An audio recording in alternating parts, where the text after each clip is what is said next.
Salut à toi, j'espère que tu vas bien. J'ai eu une petite inspiration ce matin et j'avais envie de la partager avec toi. Il y a cette phrase qui m'est venue à l'esprit et qui est tout simplement sois authentique. Donc c'est un conseil que je me donne à moi-même, c'est un conseil que je te donne à toi-même. Et quand je dis sois authentique, je parle de sois authentique dans la vie et autant sur les marchés. Donc sois authentique dans la vie comme sur les marchés. Je vais te donner quelques exemples pour expliquer ce que je veux dire par là. Dans les marchés, on va commencer par ça, comme ça on va voir le trading d'abord. Quand je dis sois authentique sur les marchés, c'est que pendant longtemps, j'ai essayé, et je pense qu'on est tous passés par là, de recopier ce que les autres faisaient, d'apprendre de quelqu'un, de trader tel ou tel actif, parce qu'un tel ou un tel m'avait dit de le faire. Et viendra un moment, je pense, où quand tu as acquis suffisamment de connaissances, tu pourras prendre ta propre voie et faire ta propre stratégie, avoir ton propre style de trading, trader l'actif ou les actifs que tu veux. Parce que c'est vrai qu'au début de ton apprentissage, tu es obligé de copier les autres. Tu es obligé de trouver peut-être un mentorat, un formateur, etc. Et puis faire exactement ce qu'il fait. C'est d'ailleurs ce que, je crois que l'auteur s'appelle Robert Greene, propose dans le livre qui s'appelle Excellence ou Mastery en anglais. Si je me souviens bien, enfin je l'ai lu il y a longtemps, mais c'est un peu en lien avec ce que je suis en train de dire. Si je me souviens bien, il conseille de d'abord trouver une personne de qui apprendre. Tu vas d'abord vouloir trouver quelqu'un qui maîtrise déjà ce que tu veux faire, donc quelqu'un qui sait déjà trader, et tout apprendre de lui. Donc ça passe aussi par recopier les actifs sur lesquels il trade, ça passe par recopier la stratégie qu'il utilise, etc. Mais viendra un moment où tu auras, comme je l'ai dit, suffisamment de skills, suffisamment de compétences que pour tracer ta propre route et trader de ta propre façon.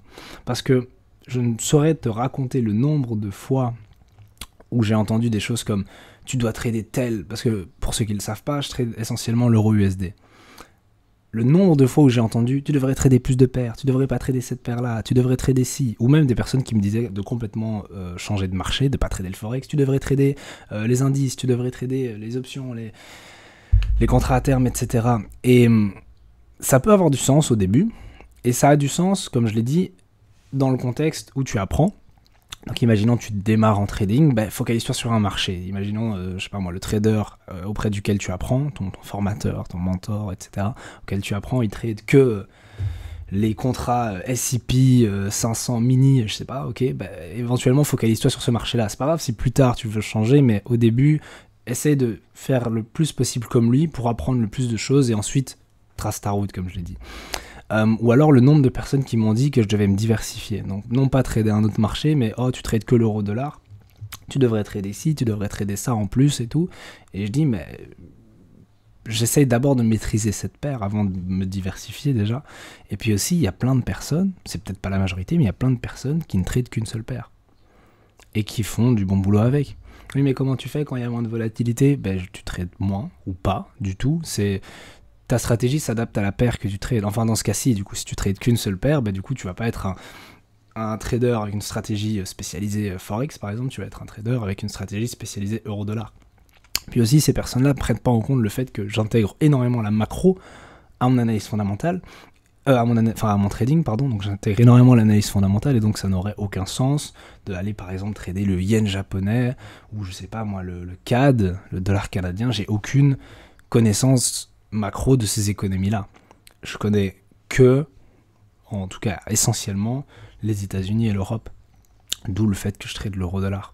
Mais bref, du coup, ce que je veux dire par là, c'est que tout au long de ton aventure, tu entendras sûrement des conseils, ou parfois c'est des critiques, mais de personnes qui vont te dire que tu dois faire comme ci, tu dois faire comme ça. J'en ai pas parlé, mais on pourrait aussi parler des stratégies. Combien de personnes, je suis sûr que tu as déjà eu le cas, combien de personnes t'ont déjà dit « Oh, mais tu dois absolument trader telle stratégie ou telle stratégie. Tu dois faire tel type de trading parce que sinon tu ne seras jamais rentable. » Et tu as envie de leur dire, mais je veux dire, il y a un moment il faut réfléchir. Et s'il y a autant de marchés, s'il y a autant de stratégies, s'il y a autant de... c'est parce qu'il n'y a pas une seule solution miracle. Parce que s'il y avait une seule solution miracle, elle serait bien gardée secrète et elle se vendrait pour des milliards. Il y a plein de façons de trader et c'est même le but du trading. Bref, mais donc il n'y a pas une stratégie miracle non plus. Et ça aussi, par rapport à la stratégie, je pense qu'au début, c'est bien de recopier plus ou moins quelqu'un. Si, comme je l'ai dit, tu recopies ton mentor, tu recopies ton formateur, ou enfin bref, tu recopies quelqu'un. de qui tu apprends. Et puis il viendra un moment où tu pourras déceler ton propre style de trading et développer ta propre stratégie. Et je pense que c'est mieux, d'où le titre de la vidéo qui est Sois authentique, je pense que c'est mieux d'avoir ta propre stratégie parce qu'elle correspondra mieux à ta personnalité. Je vais en revenir après, mais je pense que c'est une meilleure chose. Par exemple, on peut aussi parler du style de trading. On entend beaucoup parler de, y a le scalping, le swing, le day trading, etc. Le position trading, etc. Peut-être qu'au début, tu essayes de faire le même style de trading que la personne de qui tu apprends, mais toutes les unités de temps, si je peux dire ça comme ça, ne sont pas nécessairement faites pour toi. On va dire qu'il y a le scalping, day trading, des swings. Il y a beaucoup de personnes, en tout cas chez les débutants, qui essayent le scalping, alors que le scalping est quand même assez difficile.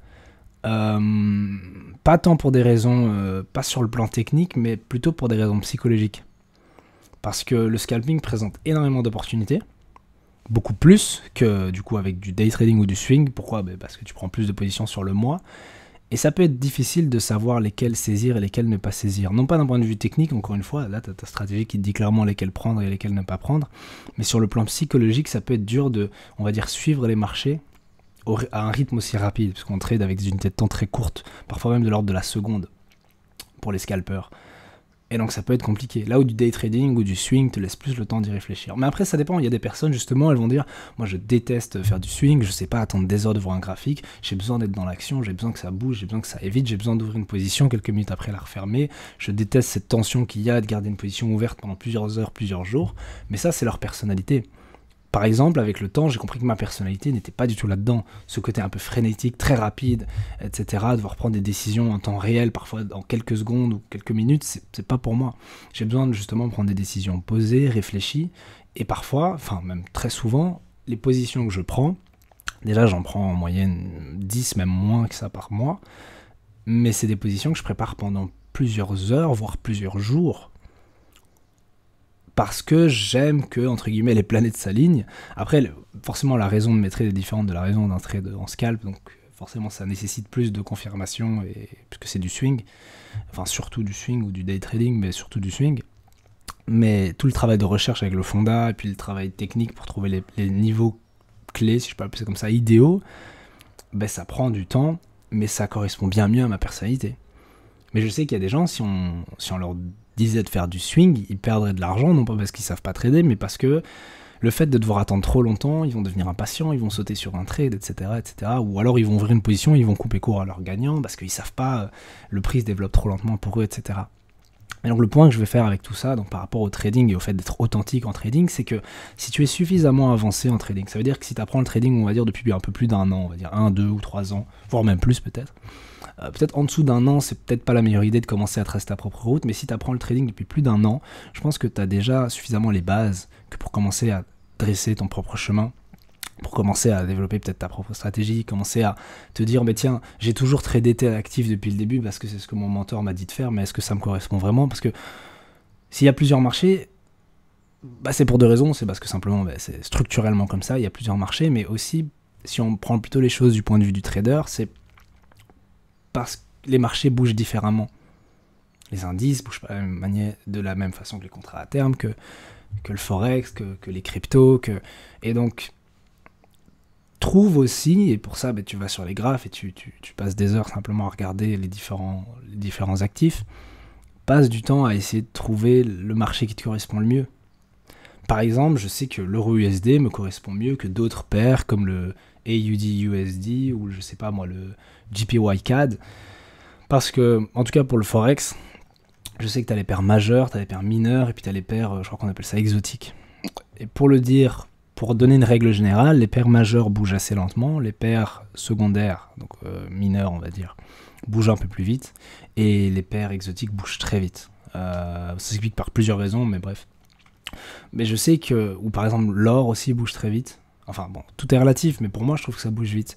Et tu dois essayer de voir, tiens, à quelle vitesse tu as envie de trader. Parce que c'est vrai que sur les graphiques, quelque part, les modèles qui se dessinent sont à peu près tous les mêmes sur tous les graphiques. Ou en tout cas, ont la même signification, plus ou moins. Mais la vitesse à laquelle le trade va, si tu prends le Forex par exemple, la vitesse à laquelle un trade va faire, par exemple, 100 pips comme mouvement, n'est pas la même sur tous les graphes. L'amplitude aussi d'un mouvement sur deux paires corrélées est pas la même.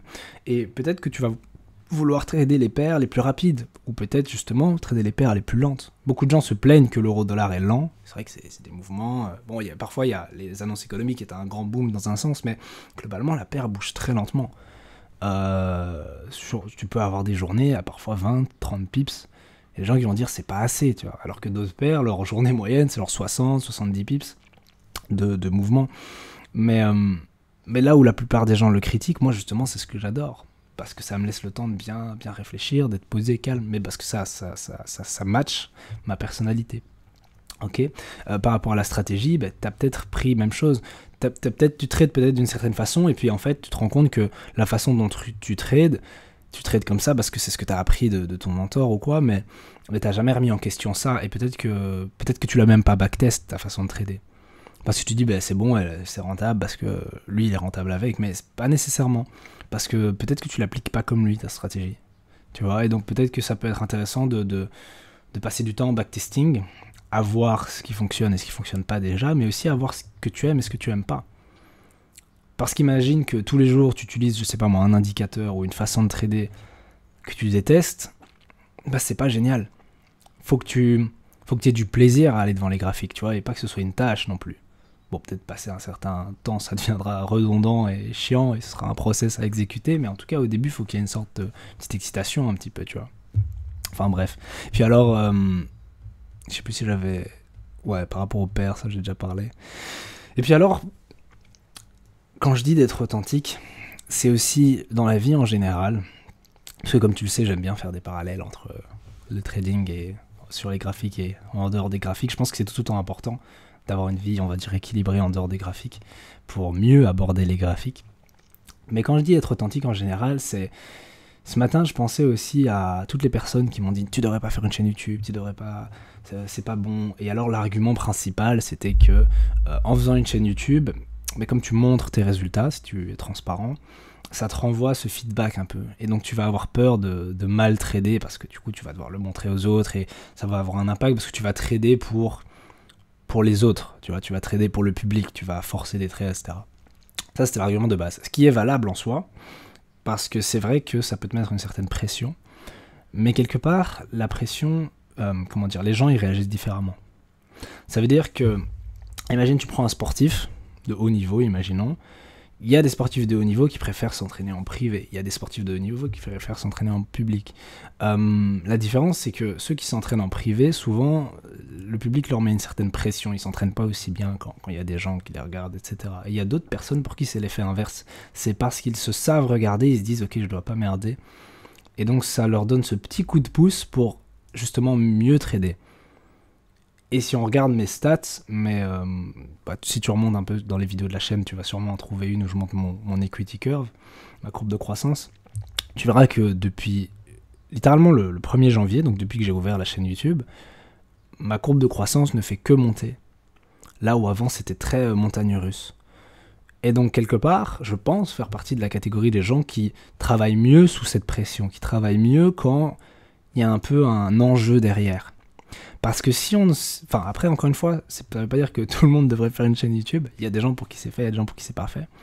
Mais je pense que si tu rentres dans cette catégorie de personnes, le genre de catégorie de personnes qui travaillent mieux avec une petite pression, ça peut être intéressant de te mettre un petit enjeu. C'est pas nécessairement une chaîne YouTube. Parce qu'avec la chaîne YouTube, indépendamment du fait de partager mon expérience et mon aventure, c'est aussi pour une sorte d'engagement que je fais envers moi-même et envers le public, en mode je vais tout faire pour réussir, tu vois. Et donc ça met une mini pression, mais t'es pas obligé de le prendre publiquement, cet engagement, tu peux le prendre auprès de tes proches, tu peux même le prendre avec toi-même, mais avoir une sorte de petite pression, ça peut t'aider à peut-être en faire plus que si tu n'avais pas cette pression. Dans les moments où je me dis j'ai pas trop envie de travailler, etc., je me rappelle que j'ai une chaîne quand même qui parle de trading. En tant qu'apprenti trader, je me dois de travailler mon trading. Et là où en temps normal j'aurais dit flemme de travailler, je travaille pas aujourd'hui, je me dis non, c'est pas représentatif de qui je suis. Je me dois de travailler mon trading au moins un petit peu tous les jours. Et alors je travaille. Et après je le regrette pas parce que je me dis c'est bien, j'ai fait mieux que ce que j'aurais pu faire. Un autre exemple, c'est un truc que je faisais avant de lancer ma chaîne YouTube.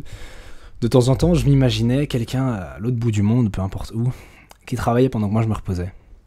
Donc imagine, t'es là, tu fais ta journée et tout, tu bosses. Puis à un moment, tu commences à être fatigué et tout. Tu prends une pause qui devient 5 minutes, puis 10 minutes, puis 1 heure, 2 heures, et tu travailles plus. Un truc qui m'aidait à ce moment-là, c'était d'imaginer un jeune de mon âge, peu importe, ailleurs dans le monde, qui lui, par contre, était beaucoup plus déterminé que moi, qui avait les mêmes objectifs, les mêmes ambitions, mais qui lui s'arrêtait pas. Il prenait sa pause de 5-10 minutes et puis il retournait travailler. Et là où moi j'étais sur mon tel, Instagram, blablabla, à rien foutre, lui il continuait à bosser. Et lui il prenait les devants. Et lui, dans quelques mois ou quelques années, il serait beaucoup plus avancé que moi. Parce qu'il aurait mis les efforts. Et je sais pas si c'est moi, peut-être que j'ai un peu cet esprit de compétition, mais peut-être que ça peut aussi marcher sur toi. Le simple fait de me dire ça, de me dire qu'il y a quelqu'un qui pendant que moi je suis lazy, pendant que moi je suis un peu flemmard, il y a quelqu'un qui est à côté de moi. C'est comme si tu pouvais le visualiser, en fait, c'est comme s'il était dans la même pièce. Imagine ça aussi, ça peut être un bon exemple. Imagine qu'il est dans la même pièce que toi, tu vois.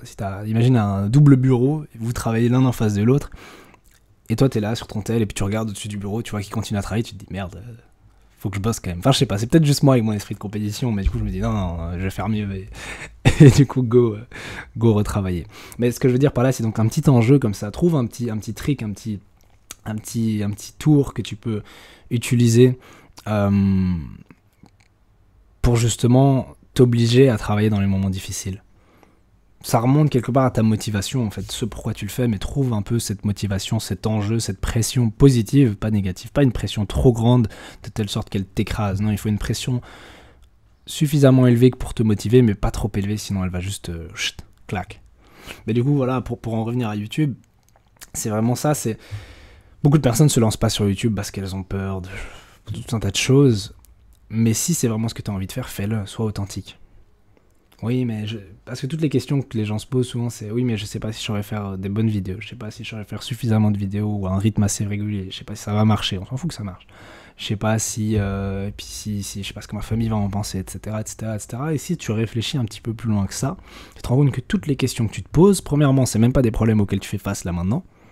Parce que si tu avais ta chaîne YouTube, que tu avais déjà quelques abonnés et tout, je comprendrais, et tu te dis, ah mais juste, tu rencontres un vrai problème en mode, ah j'arrive pas à dégager de l'audience, j'arrive pas à avoir un rythme de vidéo assez régulière, etc. J'arrive pas à améliorer la qualité de mes vidéos, etc. Ça ok, mais si t'as pas de chaîne YouTube, bah, te poses pas encore ces questions-là, elles viendront après.